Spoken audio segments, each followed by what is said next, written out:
রমাদান মাসে একটা রাত আছে লাইলাতুল কদর। লাইলাতুল কদর 27 রমজানেই হবে জরুরি না। শেষ দশকের বিজোড় রাতগুলোর যে কোনো রাতে লাইলাতুল কদর হতে পারে। হতে পারে 21-এর রাত, হতে পারে 23 বা 25 বা 27 বা 29।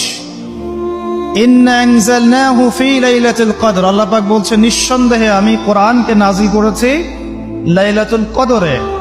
ওয়ামা আদরাকা মা লাইলাতুল কদর, হে নবী আপনি কি জানেন লাইলাতুল কদর কি জিনিস? লাইলাতুল কদরি খায়রুম মিন আলফি শাহর, এই রাতটা হচ্ছে 1000 মাসের চাইতে উত্তম। কোরআন নাজিল করার কারণে লাইলাতুল কদর 1000 মাসের চেয়ে উত্তম। এই লাইলাতুল কদরে আপনি ইবাদত করলে 1000 মাস ইবাদতের নেকি পাবেন ইনশাআল্লাহ।